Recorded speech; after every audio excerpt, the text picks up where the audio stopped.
ನಮಸ್ಕಾರ ಸ್ನೇಹಿತರೆ, ನಾವು 2026ರಲ್ಲಿ ನಡೆಯಬಹುದಾದಂಥ ಒಂದು ಬಹುನಿರೀಕ್ಷಿತ ಒಂದು ನೇಮಕಾತಿ ಅಂದರೆ ಅದು ಶಿಕ್ಷಕರ ನೇಮಕಾತಿ. ಶಿಕ್ಷಕರ ನೇಮಕಾತಿಯಲ್ಲಿ ಬಹುತೇಕ GPS ಟೈರ್ ಅಂದರೆ graduate primary school teacher recruitment ಕೂಡ ಆಗ್ತಕ್ಕಂಥದ್ದು ತಮಗೆಲ್ಲರಿಗೂ ಗೊತ್ತೇ ಇದೆ. ಇದರಲ್ಲಿ ಸಮಾಜ ವಿಜ್ಞಾನ ಪಠ್ಯಕ್ರಮವನ್ನು ನಾವು ನೋಡ್ತಾ ಹೋಗೋಣ. ಅಂದರೆ ಈ ಒಂದು GPS ಟೈರ್ ಒಟ್ಟಾರೆ 400 ಅಂಕಗಳಿಗೆ ಎಕ್ಸಾಮ್ ಇರುತ್ತೆ. ಒಂದು 100 ಅಂಕದ್ದು ಒಂದು ಕನ್ನಡ ಪತ್ರಿಕೆ ಇರುತ್ತೆ. ಸಮಾಜ ವಿಜ್ಞಾನ 150 ಅಂಕದ್ದು ಮತ್ತು GK 150 ಅಂಕದ್ದು ಮತ್ತು ನಿಮಗೆ ಮುಂಚೆ ಹೇಳಿದೆ 100 ಅಂಕದ ಕನ್ನಡ, ಒಟ್ಟಾರೆಯಾಗಿ 400 ಅಂಕದ ಒಂದು ಎಕ್ಸಾಮ್ ಇದಾಗಿದೆ. ಈ ರೀತಿ ಇರಬೇಕಾದ್ರೆ ನೀವು ಮೊದಲು ಏನು ಮಾಡಬೇಕಂತಂದರೆ ಓದಬೇಕಾದ್ರೆ ಒಂದು ಪಠ್ಯಕ್ರಮದ ಒಂದು ಸರಿಯಾದ ಮಾಹಿತಿ ಇರಬೇಕಾಗುತ್ತೆ. ಅದಕ್ಕೋಸ್ಕರ ನಾವು ಈ ಒಂದು ವಿಡಿಯೋದಲ್ಲಿ ಮೊದಲು ಸಮಾಜ ವಿಜ್ಞಾನ ಪಠ್ಯಕ್ರಮವನ್ನು ನಾವು ನೋಡ್ತಾ ಹೋಗೋಣ. ನೆಕ್ಸ್ಟ್ ವಿಡಿಯೋದಲ್ಲಿ ಏನು ಮಾಡ್ತೀನಿ ಅಂದರೆ 150 ಏನು GK ಇದೆ, ಈ 150 ಅಂಕದ GK ಪೇಪರ್ ಬಗ್ಗೆ ಡಿಸ್ಕಸ್ ಮಾಡೋಣ. ನಂತರ ಇನ್ನೊಂದು ವಿಡಿಯೋದಲ್ಲಿ ನಾವು 100 ಅಂಕದ ಕನ್ನಡ ಏನಿದೆ ಆ ಕನ್ನಡದ ಬಗ್ಗೆ ಒಂದಷ್ಟು ಚರ್ಚೆ ಮಾಡೋಣ.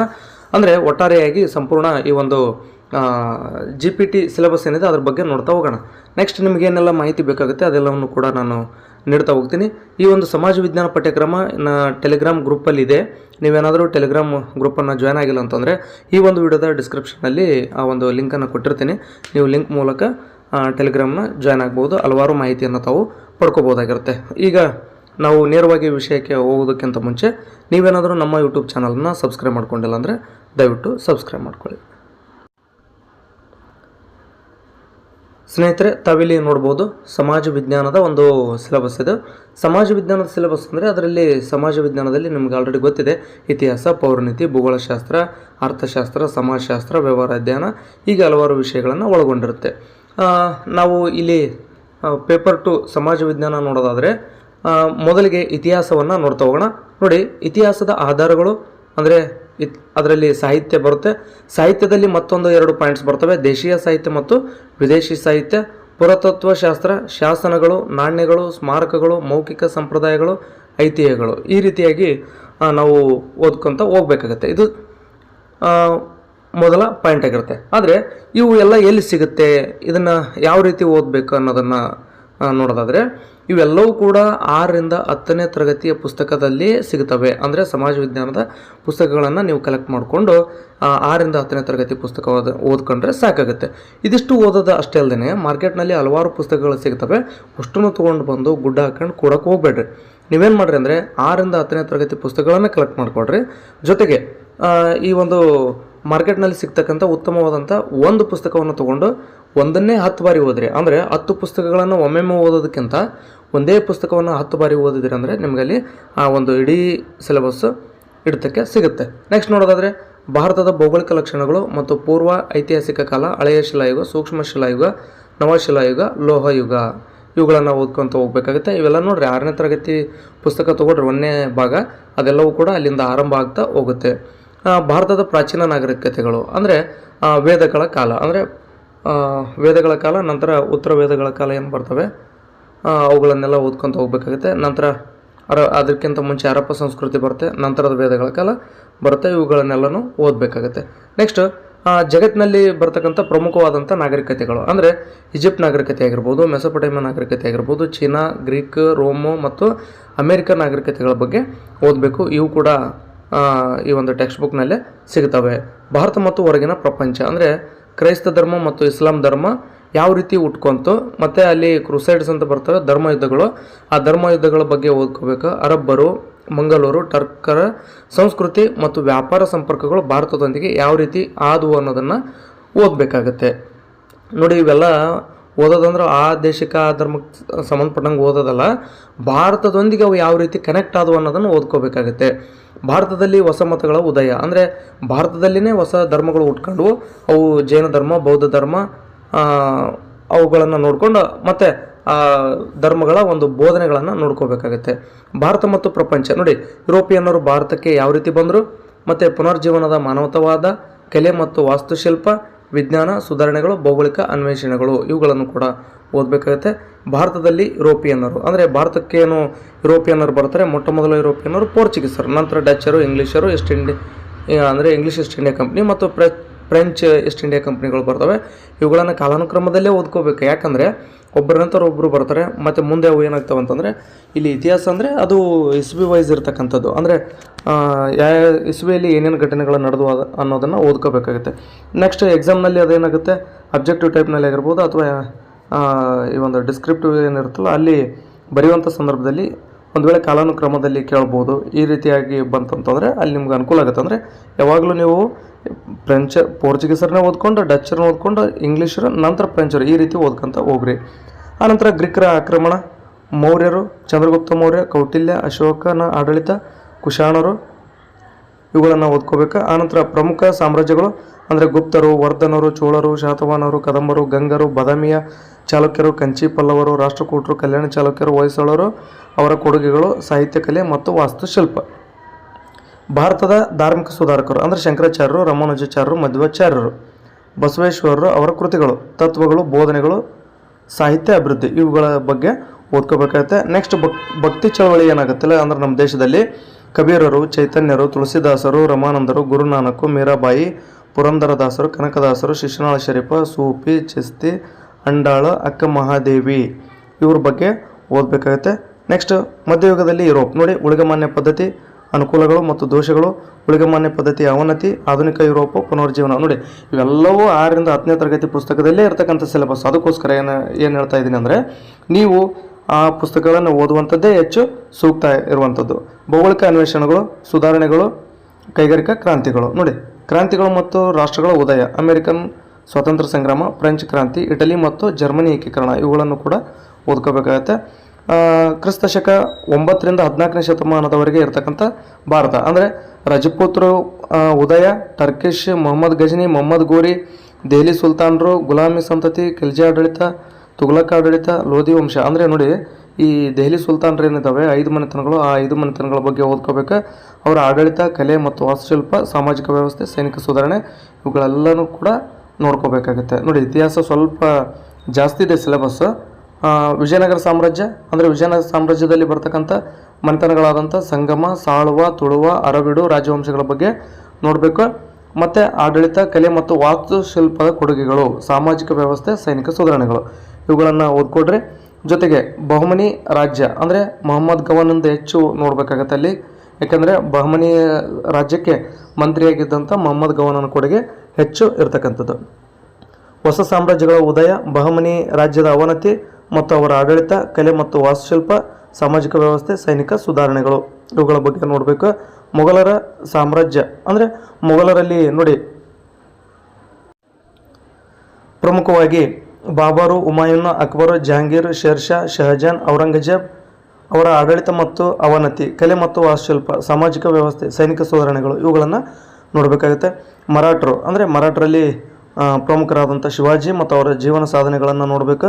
ಜೊತೆಗೆ ಆಡಳಿತ ವ್ಯವಸ್ಥೆ, ಸೈನಿಕ ಸುಧಾರಣೆಗಳು, ಪೇಶ್ವೆಗಳ ಬಗ್ಗೆ ನೋಡಬೇಕಾಗುತ್ತೆ. ಯಾಕಂದರೆ ಮರಾಠರಲ್ಲಿ ಪೇಶ್ವೆಗಳು ಕೂಡ ಪ್ರಮುಖ ಪಾತ್ರವನ್ನು ವಹಿಸ್ತಾರೆ. ಕರ್ನಾಟಿಕ್ ನವಾಬರು, ಕರ್ನಾಟಕ ಯುದ್ಧಗಳು, ಪ್ಲಾಸಿ ಮತ್ತು ಬಕ್ಸರ್ ಕದನಗಳು, ಲಾರ್ಡ್ ವೆಲ್ಲೆಸ್ಲಿ ನೋಡಿ. ನೆಕ್ಸ್ಟ್ ಆಂಗ್ಲರ ಉದಯ, ಬಂಗಾಳದಲ್ಲಿ ಬ್ರಿಟಿಷ್ ಆಳ್ವಿಕೆ, ರಾಬರ್ಟ್ ಕ್ಲೈವ್, ವಾರನ್ ಹೆಸ್ಟಿಂಗ್ಸ್ ಏನು ಬರ್ತಾರೆ ನೋಡಿ. ಇಲ್ಲಿಂದ ಬ್ರಿಟಿಷರು ನಮ್ಮ ದೇಶದಲ್ಲಿ ಪ್ರಭಾವವನ್ನು ಬೀರ್ತಾ ಹೋಗ್ತಾರೆ. ಅಂದರೆ ತಮ್ಮ ಪ್ರಾಬಲ್ಯವನ್ನು ಹೆಚ್ಚಿಸ್ಕೊಳ್ತಾರೆ. ಯಾರ ಕಾಲದಿಂದ ಅಂದರೆ ಬಹುತೇಕ ರಾಬರ್ಟ್ ಕ್ಲೈವ್ನ ಕಾಲದಿಂದ ಒಂದು ತಮ್ಮ ಪ್ರಾಬಲ್ಯವನ್ನು ಹೆಚ್ಚಿಸ್ಕೊಳ್ತಾರೆ. ಆನಂತರ ವಾರನ್ ಹೆಸ್ಟಿಂಗ್ಸು, ಆಂಗ್ಲೋ ಮರಾಠ್ ಯುದ್ಧಗಳು, ಆಂಗ್ಲೋ ಸಿಖ್ ಯುದ್ಧಗಳು, ಆಂಗ್ಲೋ ಮೈಸೂರು ಯುದ್ಧಗಳು, ಬ್ರಿಟಿಷರ ಆಡಳಿತ, ಕಂದಾಯ, ಸೈನಿಕ ಮತ್ತು ರಾಜಕೀಯ ವ್ಯವಸ್ಥೆ ಬಗ್ಗೆ ನೋಡಬೇಕಾಗುತ್ತೆ. ಮೈಸೂರು ಒಡೆಯರ ಆಳ್ವಿಕೆ ಬಗ್ಗೆ ನೋಡಬೇಕು. ಹೈದರಾಲಿ ಮತ್ತು ಟಿಪ್ಪು ಸುಲ್ತಾನ್, ಆಂಗ್ಲೋ ಮೈಸೂರು ಯುದ್ಧ ಮತ್ತು ಅವರ ಆಡಳಿತ, ಕಲೆ ಮತ್ತು ವಾಸ್ತುಶಿಲ್ಪ, ಸಾಮಾಜಿಕ ವ್ಯವಸ್ಥೆ, ಸೈನಿಕ ಸುಧಾರಣೆಗಳು ಇವುಗಳ ಬಗ್ಗೆ ಓದಬೇಕಾಗುತ್ತೆ. ನೆಕ್ಸ್ಟ್ ಕರ್ನಾಟಕದಲ್ಲಿ ರಾಜಕೀಯ ಬೆಳವಣಿಗೆ ಅಂದರೆ ಕರ್ನಾಟಕದ ಏಕೀಕರಣ ಓದಬೇಕು. ಕರ್ನಾಟಕದ ಸಾಮಾಜಿಕ ಚಳವಳಿಗಳು ಇವೆಲ್ಲ ನೋಡಿ. ಕರ್ನಾಟಕ ಏಕೀಕರಣ, ಕರ್ನಾಟಕ ಸಾಮಾಜಿಕ ಚಳವಳಿಗಳು ಇವೆಲ್ಲ 6ನೇ ಕ್ಲಾಸ್ 7ನೇ ಕ್ಲಾಸ್ ಪುಸ್ತಕದಾಗ ಇರ್ತಕ್ಕಂಥದ್ದು. ಕರ್ನಾಟಕದ ಗಡಿ, ಜಲ, ಪರಿಸರ, ಮಹಿಳಾ, ರೈತ ಮತ್ತು ದಲಿತ ಚಳವಳಿಗಳನ್ನು ನೋಡಬೇಕಾಗುತ್ತೆ. ಕನ್ನಡ ಚಳವಳಿ, ಗೋಕಾಕ್ ಚಳವಳಿ, ಪಂಚಾಯತ್ ರಾಜ್ ವ್ಯವಸ್ಥೆ ನೋಡಿ. ಇವೆಲ್ಲವೂ ಒಂದು ಟೆಕ್ಸ್ಟ್ ಬುಕ್ನಲ್ಲಿ ಸಿಗ್ತಾವೆ ನಿಮಗೆ. ಅದಕ್ಕೋಸ್ಕರ ಫಸ್ಟ್ ಈ ಪುಸ್ತಕಗಳನ್ನು ಓದುವಂಥ ಕೆಲಸ ಮಾಡಿರಿ.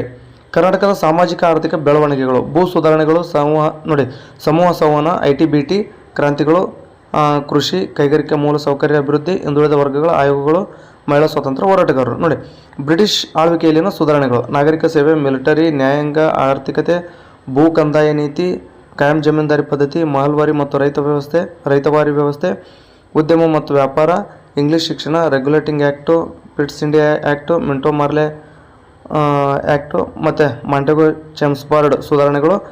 ನೆಕ್ಸ್ಟ್ 1935ರ ಕಾಯ್ದೆ. ಇವುಗಳನ್ನು ಓದಬೇಕಾಗತ್ತೆ. ನೋಡಿ, ರಾಷ್ಟ್ರೀಯ ಬೆಳವಣಿಗೆ, ಸಾಮಾಜಿಕ ಸುಧಾರಣೆಗಳು ಅಂದರೆ ಬ್ರಹ್ಮ ಸಮಾಜ, ಪ್ರಾರ್ಥನಾ ಸಮಾಜ, ಸತ್ಯಶೋಧಕ ಸಮಾಜ, ಆರ್ಯ ಸಮಾಜ, ಥಿಯೋಸಾಫಿಕಲ್ ಸೊಸೈಟಿ, ಆನಂತರ ನಾರಾಯಣ ಗುರುಗಳು, ಅಲಿಗಢ ಚಳವಳಿ, ರಾಮಕೃಷ್ಣ ಮಿಷನ್, ಮಹಿಳಾ ಸಮಾಜ ಸುಧಾರಕರು. ಇವೆಲ್ಲ 7ನೇ ಕ್ಲಾಸ್ ಪುಸ್ತಕದಾಗ ಅದಾವೆ. ಆ ಪುಸ್ತಕಗಳನ್ನು ತೊಗೊಂಡು ಓದಬೇಕಾಗತ್ತೆ. ಸ್ವಲ್ಪ ಏನಾದರೂ ನಿಮ್ಗೆ ಹೆಚ್ಚಿನ ಮಾಹಿತಿ ಬೇಕಾದರೆ ಗೂಗಲ್ನಲ್ಲೋ ಅಥವಾ ಏನದವಲ್ಲ ಜಮಿನಿ, ಚಾಟ್ GPT ಅವನೋ ಅಥವಾ ಯಾರ್ದೋ ಒಂದು ಪುಸ್ತಕವನ್ನು ಓದ್ಕೊಡ್ರಿ. ಫಸ್ಟ್ ಪ್ರಿಫರೆನ್ಸ್ ಮಾತ್ರ ಗೌರ್ಮೆಂಟ್ ಏನು ಟೆಕ್ಸ್ಟ್ ಬುಕ್ ಇದೆ ಅವುಗಳಿಗೇ ಹೆಚ್ಚಿನ ಪ್ರಾಧಾನ್ಯತೆಯನ್ನು ನೀಡ್ರಿ. ನೆಕ್ಸ್ಟು ರಾಷ್ಟ್ರೀಯತೆಯ ಬೆಳವಣಿಗೆ. ಭಾರತದ ಮೊದಲ ಸ್ವತಂತ್ರ ಸಂಗ್ರಾಮ, ಭಾರತೀಯ ರಾಷ್ಟ್ರೀಯ ಕಾಂಗ್ರೆಸ್ ಅಡಿಪಾಯ, ನೆಕ್ಸ್ಟ್ ಮುಸ್ಲಿಂ ಲೀಗ್, ತೀವ್ರವಾದಿಗಳು ಮತ್ತು ಮಂದಗಾಮಿಗಳು. ನೋಡಿ, ಅದರಲ್ಲಿ ಮೊದಲ ಹಂತ ಅಂದರೆ ಮಂದಗಾಮಿಗಳ ಹಂತ ಏನಿದೆ 1885ರಿಂದ 1905. ನೆಕ್ಸ್ಟ್ 1905ರಿಂದ 1920ರವರೆಗೆ. 1920ರಿಂದ ಆರಂಭ ಆಗ್ತಕ್ಕಂಥದ್ದು ಗಾಂಧಿಯುಗ, ಅಂದರೆ 1919ರಿಂದ ಅಂತಲೇ ಹೇಳ್ಬೋದು. ಆ ಗಾಂಧಿಯುಗ ಮತ್ತು ಅವರು ಗಾಂಧಿಯುಗದಲ್ಲಿ ನಡೆದಂಥ ಘಟನೆಗಳು, ಆಮೇಲೆ ಸುಭಾಷ್ ಚಂದ್ರ ಬೋಸ್, ಅಂಬೇಡ್ಕರ್ ಮತ್ತು ಅವರ ಸುಧಾರಣೆಗಳು, ಸಮಾಜವಾದಿಗಳು, ಭಾರತ ಬಿಟ್ಟು ತೊಲಗಿ ಚಳವಳಿ, ಭಾರತದ ಸ್ವತಂತ್ರ, ವಿಭಜನೆ, ಸ್ವಾತಂತ್ರ್ಯ ನಂತರ ಭಾರತ. ಇದಿಷ್ಟು ನೋಡ್ಕೊಡ್ರಿ. 20ನೇ ಶತಮಾನದ ರಾಜಕೀಯ ಆಯಾಮ ಅಂದರೆ ರಷ್ಯಾ ಕ್ರಾಂತಿ, ಮೊದಲನೇ ಮಹಾಯುದ್ಧ, ಎರಡನೇ ಮಹಾಯುದ್ಧ ಮತ್ತು ಆ ಯುದ್ಧಗಳ ಪರಿಣಾಮಗಳು. ಸರ್ವಾಧಿಕಾರಿಗಳು ಹುಟ್ಕೊಳ್ತಾರೆ ಇಟಲಿಯಲ್ಲಿ ಮತ್ತು ಜರ್ಮನಿಯಲ್ಲಿ, ಅವುಗಳನ್ನು ಓದ್ಕೊಡ್ರಿ. ಶೀತಲ ಸಮರ, ಚೀನಾ ಕ್ರಾಂತಿ, USA ಉದಯ, ಇವುಗಳನ್ನು ಕೂಡ ನೋಡ್ತಾ ಹೋಗ್ರಿ. ನೋಡ್ರಿ, ಈಗ ಇತಿಹಾಸ ಮುಗಿಯಕ್ಕೆ ಬಂತು. ವಿಚಾರ ಮಾಡ್ರಿ ಎಷ್ಟು ಸಿಲೆಬಸ್ ಐತಿ. ಈ ರೀತಿಯಾಗಿ ಕ್ರಮಬದ್ಧವಾಗಿ ಓದ್ತಾ ಹೋಗ್ರಿ. ನೆಕ್ಸ್ಟ್ ನಮ್ಮ ಕರ್ನಾಟಕ ಅಂದರೆ ಕರ್ನಾಟಕದ ಆಡಳಿತ ವಿಭಾಗಗಳು 6ನೇ ಕ್ಲಾಸ್ ಒಳಗೆ ಐತಿ. 6ನೇ ಕ್ಲಾಸ್ ಪುಸ್ತಕವನ್ನು ತೊಗೊಂಡು ನೀವು ಈ 4 ವಿಭಾಗಗಳ ಬಗ್ಗೆ ಓದ್ಕೊಂಡ್ಬಿಟ್ರೆ ಸಾಕು. ಕೊಡಗು, ಕಿತ್ತೂರು, ತುಳುನಾಡು, ಹೈದರಾಬಾದ್ ಕರ್ನಾಟಕ, ನಾಯಕರು, ಪಾಳೆಗಾರರು ಮತ್ತು ನಾಡಪ್ರಭುಗಳು, ಮೈಸೂರಿನ ಒಡೆಯರು ಅಂದರೆ 1799ರಿಂದ 1947ರವರೆಗೆ, ಕರ್ನಾಟಕದ ಏಕೀಕರಣ ಮತ್ತು ಗಡಿಗಳ ವಿವಾದಗಳು. ಇದಿಷ್ಟು ಓದ್ಕೊಂಡ್ರೆ ಅಂದರೆ ಈಗ ಜಸ್ಟ್ ನಿಮ್ಮದು ಹಿಸ್ಟ್ರಿ ಮುಗೀತು. ಅಂದರೆ ಇಲ್ಲಿ ಸಮಾಜ ವಿಜ್ಞಾನದಲ್ಲಿ ಇತಿಹಾಸ, ಪೌರನೀತಿ, ಭೂಗೋಳ ಇವೇನುಗಳಿದ್ದಾವೆ. ಇದರಲ್ಲಿ ಈಗ ಇತಿಹಾಸ ಮುಗೀತು. ಈಗ ನಾವು ಪೌರನೀತಿ ನೋಡೋದಾದರೆ ಭಾರತದ ಸಂವಿಧಾನ ಅಂದರೆ ರಾಜ್ಯ ನಿರ್ದೇಶಕ ತತ್ವಗಳು, ಮೂಲಭೂತ ಹಕ್ಕುಗಳು ಮತ್ತು ಕರ್ತವ್ಯಗಳು. ಇಲ್ಲಿ ಬರ್ತಕ್ಕಂಥ ಪ್ರಮುಖವಾದಂಥ ಪಾಯಿಂಟ್ಸ್ ಏನಿದಾವೆ ಅವಲ್ಲಿ ವಿಧಿಗಳು. ಆ ಪ್ರಮುಖ ವಿಧಿಗಳನ್ನು ಬಯಾಟ್ ಮಾಡಿರಿ, ಭಾಗಗಳನ್ನು ನೋಡ್ಕೊಡ್ರಿ. ಅದರಲ್ಲಿ ನಮ್ಮ ಸರ್ಕಾರ ಅಂದರೆ ಒಕ್ಕೂಟ ಸರ್ಕಾರ ಆಗಿರ್ಬೋದು, ರಾಜ್ಯ ಸರ್ಕಾರ ಆಗಿರ್ಬೋದು, ಅವುಗಳನ್ನು ನೋಡ್ಕೊಡ್ರಿ. ಅಂಗಗಳು ಅಂದರೆ ಕಾರ್ಯಾಂಗ, ಶಾಸಕಾಂಗ, ನ್ಯಾಯಾಂಗ, ಕೇಂದ್ರ ಮತ್ತು ರಾಜ್ಯ ಅಧಿಕಾರಗಳು ಮತ್ತು ಕಾರ್ಯಗಳು, ಇವುಗಳನ್ನು ನೋಡ್ಕೊಡ್ರಿ. ನಮ್ಮ ರಕ್ಷಣಾ ಪಡೆಗಳು: ಭೂದಳ, ನೌಕಾದಳ, ವಾಯುದಳ, BSF, ಗೃಹರಕ್ಷಕ ದಳ, ಕರಾವಳಿ ಕಾವಲುಪಡೆ, NCC, ರೆಡ್ ಕ್ರಾಸ್. ಇವೆಲ್ಲವೂ 7ನೇ ಕ್ಲಾಸ್ ಪುಸ್ತಕದಾಗದವು. 7ನೇ ಕ್ಲಾಸ್ ಪುಸ್ತಕನ ಚೆನ್ನಾಗಿ ಓದ್ಕೊಡ್ರಿ. ಭಾರತೀಯ ಭಾವೈಕ್ಯತೆ, ಜಾತೀಯತೆ, ಕೋಮುವಾದ, ಪ್ರಾದೇಶಿಕತೆ, ರಾಷ್ಟ್ರಗೀತೆ, ರಾಷ್ಟ್ರಚಿಹ್ನೆ, ರಾಷ್ಟ್ರೀಯ ಹಬ್ಬಗಳು, ಇವೆಲ್ಲವೂ ಕೂಡ 6ನೇ ಕ್ಲಾಸ್ನ ಬುಕ್ದಾಗದವು. 6ನೇ ಕ್ಲಾಸ್ ಪುಸ್ತಕವನ್ನು ಓದ್ಕೊಡ್ರಿ. ಸಾಮಾಜಿಕ ಮತ್ತು ಆರ್ಥಿಕ ಸಮಸ್ಯೆಗಳು ಮತ್ತು ಪರಿಹಾರಗಳು, ಭಾರತ ಮತ್ತು ನೆರೆಹೊರೆಯವರು, ಇದು 7ನೇ ಕ್ಲಾಸ್ ಪುಸ್ತಕದಲ್ಲಿದೆ. ವಿಶ್ವಸಂಸ್ಥೆ ಕೂಡ 7ನೇ ಕ್ಲಾಸ್ ಪುಸ್ತಕದಲ್ಲಿದೆ. ನೆಕ್ಸ್ಟ್ UN ಮತ್ತು IMF, ILO ನೋಡಿ, ಇವೆಲ್ಲ ಹೈಸ್ಕೂಲ್ನಲ್ಲಿ ಬರ್ತವೆ. ಇವನು ಅಲ್ಲಿ ಒಂದಷ್ಟು ನೋಡ್ಕೊಡ್ರಿ. Next WTO, Commonwealth, SAARC, European ಒಕ್ಕೂಟ, ನೆಕ್ಸ್ಟ್ OAO, ASEAN ರಾಷ್ಟ್ರಗಳು ಏನಿದ್ದಾವೆ ಅವುಗಳನ್ನು ನೋಡ್ಕೊಡ್ರಿ. ಮಾನವ ಸಂಪನ್ಮೂಲಗಳು, ಜನಸಂಖ್ಯೆ ಮತ್ತು ಅದರ ಪರಿಣಾಮಗಳು, ಬಡತನ, ಲಿಂಗ, ಧರ್ಮ ಮತ್ತು ಜಾತಿ ವ್ಯವಸ್ಥೆ, ಮಾನವ ಸಂಪನ್ಮೂಲಗಳು, ಆರ್ಥಿಕ ಚಟುವಟಿಕೆಗಳು, ಆರೋಗ್ಯ ಮತ್ತು ಶಿಕ್ಷಣ, ನಿರುದ್ಯೋಗ, ಬಡತನ ನಿರ್ಮೂಲನೆ ಕಾರ್ಯಕ್ರಮಗಳು, ಭಾರತೀಯ ಆರ್ಥಿಕತೆಯ ಕ್ಷೇತ್ರಗಳು, ಜಾಗತೀಕರಣ ಮತ್ತು ರಾಷ್ಟ್ರೀಕರಣ. ಇದಿಷ್ಟನ್ನು ನೋಡ್ರಿ. ಗ್ರಾಮೀಣಾಭಿವೃದ್ಧಿ, ನಾಗರಿಕರು ಮತ್ತು ಪೌರತ್ವ, ಪ್ರಜಾಪ್ರಭುತ್ವ, ಸ್ಥಳೀಯ ಸ್ವಯಂ ಸರ್ಕಾರ, ಪಂಚಾಯತ್ ರಾಜ್ಯ ಸಂಸ್ಥೆಗಳು, ಮಾನವ ಹಕ್ಕುಗಳು, ಸಂವಿಧಾನಿಕ ತಿದ್ದುಪಡಿಗಳು, ಇವುಗಳನ್ನು ಓದ್ಕೊಂಡ್ರಿ ಅಂತಂದರೆ ಪೌರನೀತಿ ಸಿಲೆಬಸ್ ಮುಗಿಯುತ್ತೆ. ಅಂದರೆ ಇನ್ನೂ ಸಾಕಷ್ಟು ಐತೆ ಅಂತಂದ್ರೆ ಇಲ್ಲ, ಮುಗಿಯೋಕ್ಕೆ ಬಂತು. ಸ್ವಲ್ಪ ವೇಟ್ ಮಾಡಿಬಿಡ್ರಿ, ಯಾಕಂದರೆ ಇನ್ನೊಂದಷ್ಟು ಚರ್ಚೆ ಮಾಡೋಣ. ನೋಡಿ, ಭೂಗೋಳಶಾಸ್ತ್ರದಲ್ಲಿ ಸೌರವ್ಯೂಹಗಳು ಅಂದರೆ ಅದರಲ್ಲಿ ಹೆಚ್ಚಿನ ಪ್ರಾಧಾನ್ಯತೆ ಭೂಗ್ರಹಕ್ಕೆ ಕೊಡ್ರಿ. ನೆಕ್ಸ್ಟ್ ಖಂಡಗಳು, ಅದರಲ್ಲಿ ಏಷ್ಯಾ, ಆಫ್ರಿಕಾ, ಯುರೋಪು, ಉತ್ತರ ಅಮೇರಿಕಾ, ದಕ್ಷಿಣ ಅಮೇರಿಕಾ, ಅಂಟಾರ್ಟಿಕಾ, ಇವುಗಳನ್ನು ನೋಡ್ಕೊಡ್ರಿ. ಇಲ್ಲೇನು ಆಸ್ಟ್ರೇಲಿಯಾ ಮಿಸ್ ಆತನ ಮತ್ತು ಅಂದರೆ ಏಷ್ಯಾ, ಆಫ್ರಿಕಾ, ಯುರೋಪು, ಉತ್ತರ ಅಮೆರಿಕ, ದಕ್ಷಿಣ ಅಮೆರಿಕ, ಅಂಟಾರ್ಟಿಕಾ. ಆಸ್ಟ್ರೇಲಿಯಾ ಮಿಸ್ ಆಗಿದ್ದಂಗೆ ಐತೆ, ಆಸ್ಟ್ರೇಲಿಯಾನು ಕೂಡ ಓದ್ಕೊಡ್ರಿ. ಭೂಸ್ವರೂಪಗಳು, ಅಕ್ಷಾಂಶಗಳು, ರೇಖಾಂಶಗಳು, ಅಂತಾರಾಷ್ಟ್ರೀಯ ಗಡಿ, ಅಂತಾರಾಷ್ಟ್ರೀಯ ದಿನಾಂಕ ರೇಖೆ, ಭೂಮಿಯ ಗೋಳಗಳು, ವಾಯುಮಂಡಲ, ಜೈವಿಕ ಮಂಡಲ, ಜಲಗೋಳ, ಶಿಲಾಗೋಳ ಇವನ್ನ ನೋಡ್ರಿ. ಭಾರತ ನಮ್ಮ ದೇಶ ನೋಡಿ. ಭೌಗೋಳಿಕ ಲಕ್ಷಣಗಳು, ಋತುಗಳು, ಮಣ್ಣಿನ ವಿಧ, ಕಾರಣಗಳು ಮತ್ತು ಪರಿಣಾಮಗಳು. ಭಾರತದ ಕಾಡುಗಳು, ಕಾಡಿನ ಸಂರಕ್ಷಣೆ. ಜಲ ಸಂಪನ್ಮೂಲಗಳು, ಭೂಬಳಕೆಯ ಮಾದರಿ, ಖನಿಜ ಶಕ್ತಿ, ಸಂಪನ್ಮೂಲಗಳು, ಸಂಪರ್ಕ ಮಾಧ್ಯಮಗಳು, ಪ್ರಮುಖ ಕೈಗಾರಿಕೆಗಳು, ಪ್ರಾಕೃತಿಕ ವಿಕೋಪಗಳು, ಕಾರಣಗಳು, ಪರಿಣಾಮ, ಮುನ್ನೆಚ್ಚರಿಕಾ ಕ್ರಮಗಳು. ನೋಡಿ ನೆಕ್ಸ್ಟು ನಮ್ಮ ರಾಜ್ಯ ಕರ್ನಾಟಕ. ಸ್ಥಾನ, ವಿಸ್ತೀರ್ಣ, ಭೌಗೋಳಿಕ ವಿಭಾಗಗಳು, ಹವಾಮಾನ, ಮಣ್ಣಿನ ವಿಧಗಳು, ನೈಸರ್ಗಿಕ ಸಸ್ಯವರ್ಗ, ಸಸ್ಯ ಮತ್ತು ಪ್ರಾಣಿ ಇವುಗಳನ್ನು ಒಂದಷ್ಟು ನೋಡ್ತಾ ಹೋಗ್ರಿ. ಇದೊಂದು ಪೇಜ್ ಆದರೆ ಕಂಪ್ಲೀಟ್ ಆಗುತ್ತೆ. ನೆಕ್ಸ್ಟ್ ಎಲ್ಲನೂ ಓದ್ಕೊಂತ ಕುಂದ್ರಂಥದ್ದು ಏನು ಬೇಡ ಅನ್ಸಕತ್ತೆ ನಂಗೆ, ಯಾಕಂದರೆ ಇದು ಹೊರೆ ಆಗುತ್ತೆ. ಸ್ನೇಹಿತರೆ ಇಲ್ಲಿ ಏನು ಮಾಡಿರಿ ಅಂತಂತಂದರೆ ಅಂದರೆ ನೋಡಿ, ವ್ಯವಹಾರ ಅಧ್ಯಯನ ಇದೆ, ಈ ವ್ಯವಹಾರ ಅಧ್ಯಯನ ನೋಡ್ಕೊಡ್ರಿ. ವಾಣಿಜ್ಯದ ವಿಕಸನ ಮತ್ತು ಬೆಳವಣಿಗೆ ಇವುಗಳನ್ನೆಲ್ಲ ನೋಡ್ರಿ. ಅರ್ಥಶಾಸ್ತ್ರ ನೋಡ್ರಿ. ಈ ಒಂದು PDF ನಾನು ಟೆಲಿಗ್ರಾಮ್ನಲ್ಲಿ ಹಾಕಿರ್ತೀನಿ. ಒಂದು ಸಾರಿ ನೀವು ಬೇಕಾದರೆ ಪ್ರಿಂಟ್ ತೊಗೊಂಬಿಡ್ರಿ. ಭಾಳ ಬೆಸ್ಟ್. ಯಾಕಂದರೆ ನೀವು ನೋಡ್ರಿ, ಈಗ ಉದಾಹರಣೆಗೆ ನೀವು ಅರ್ಥಶಾಸ್ತ್ರದ ಪರಿಚಯ, ಅರ್ಥ ಮತ್ತು ಮಹತ್ವ, ನೆಕ್ಸ್ಟು ಆರ್ಥಿಕ ಚಟುವಟಿಕೆಗಳು, ಸೂಕ್ಷ್ಮ ಮತ್ತು ಸಮಗ್ರ ಅರ್ಥಶಾಸ್ತ್ರ, ಮೂಲಭೂತ ಆರ್ಥಿಕ ಸಮಸ್ಯೆಗಳು ಇವನ್ನ ಏನಾದರೂ ಓದ್ಕೊಂಡ್ರೆ ಅಂದರೆ ಜಸ್ಟ್ ಅದ್ರ ಮೇಲೆ ಹಿಂಗೆ ಓದಿದ್ದನ್ನು ಟಿಕ್ ಮಾಡ್ಕೊಂತ ಡೈಲಿ ಎಷ್ಟೆಷ್ಟು ಓದಿರಿ ಅನ್ನೋದನ್ನು ಟಿಕ್ ಮಾಡ್ಕೊಂತ ಹೋಗ್ಬಿಟ್ರೆ ಸಾಕು, ನಿಮ್ಮ ಸಿಲೆಬಸ್ ಕವರ್ ಆಗ್ತಾ ಹೋಗುತ್ತೆ. ನೆಕ್ಸ್ಟ್ ಸಮಾಜಶಾಸ್ತ್ರ. ಈ ಸಮಾಜಶಾಸ್ತ್ರದಲ್ಲಿ ಕೂಡ ಒಂದಷ್ಟು ಸಿಲೆಬಸ್ ಇದೆ ನೋಡಿಲ್ಲ. ಪರಾಮರ್ಶನ ಗ್ರಂಥಗಳಂತ ಕೊಟ್ಟಬಿಟ್ರೆ ಅವರು ಕರ್ನಾಟಕ ಪಠ್ಯಪುಸ್ತಕ ಸಂಘದ 6ರಿಂದ 10ನೇ ತರಗತಿಯ ಪಠ್ಯಪುಸ್ತಕಗಳನ್ನೇ ಓದ್ರಿ ಅಂತ ಹೇಳ್ಬಿಟ್ಟಾರೆ. ನೀವು ಬೇರೆ ಯಾವುದೋ ಪುಸ್ತಕ ತೊಗೊಂಡು ಬಂದು ಅಲ್ಲಿ ಏನೋ ಇಸ್ವಿ ಇರುತ್ತೆ, ಇಲ್ಲಿ ಯಾವುದೋ ಒಂದು ಇಸ್ವಿ ಇರುತ್ತೆ ಅಂತಂದಾಗ ನೀವು ಅದಕ್ಕೆ ಅಬ್ಜೆಕ್ಷನ್ ಸಲ್ಲಿಸಿದ್ರಿ ಅಂತಂದರೆ ಅವರು ಕನ್ಸಿಡರ್ ಮಾಡುವಂಥದ್ದು 6ರಿಂದ 10ನೇ ತರಗತಿಯ ಪಠ್ಯಪುಸ್ತಕಗಳನ್ನು ಮಾತ್ರ. ಅದಕ್ಕೋಸ್ಕರ ನೀವು 6ರಿಂದ 10ನೇ ತರಗತಿಯ ಪಠ್ಯಪುಸ್ತಕಗಳನ್ನು ಮಾತ್ರ ಓದ್ರಿ. ಆದರೆ ಹೆಚ್ಚಿಗೆ ಮಾಹಿತಿ ಬೇಕಾದಾಗ ಮತ್ತು ಅನಿವಾರ್ಯ ನೀವು ಹೆಚ್ಚಿನ ಪುಸ್ತಕಗಳನ್ನು ಓದ್ರಿ ಅಥವಾ ಏನ ಬಳಕೆ ಮಾಡ್ಕೊಳ್ರಿ, ಯೂಟ್ಯೂಬ್ ಕ್ಲಾಸಸ್ ನೋಡ್ರಿ. ಈ ರೀತಿಯಾಗಿ ಅನೇಕ ವಿಚಾರಗಳನ್ನು, ಹೊಸ ವಿಷಯಗಳನ್ನು ಕಲೀರಿ, ಏನು ತೊಂದರೆ ಇಲ್ಲ. ಬಟ್ 6ರಿಂದ 10ನೇ ತರಗತಿಯ ಪುಸ್ತಕಗಳನ್ನು ಮಾತ್ರ ಓದೋದನ್ನು ಮರಿಬೇಡಿ ಅಂತ ಹೇಳ್ತಾ ಈ ಒಂದು ವಿಡಿಯೋನಲ್ಲಿ ಮುಗಿಸ್ತೀನಿ. ಸ್ನೇಹಿತರೆ, ಇದಿಷ್ಟನ್ನು ನಾನು ಟೆಲಿಗ್ರಾಮ್ಗೆ ಶೇರ್ ಮಾಡಿರ್ತೀನಿ. ಅಲ್ಲಿ ನೀವು ಬೇಕಾದರೆ ಒಂದು ಸಾರಿ ಓದ್ಕೊಡ್ರಿ, ಪ್ರಿಂಟ್ ಬೇಕಾದರೆ ತಗೊಳ್ರಿ, ಅದರ ಪ್ರಕಾರ ಓದ್ತಾ ಹೋಗಿ ಅಂತ ಹೇಳ್ತಾ ವಿಡಿಯೋ ನೋಡಿದ್ದಕ್ಕಾಗಿ ತಮ್ಮೆಲ್ಲರಿಗೂ ಧನ್ಯವಾದಗಳು.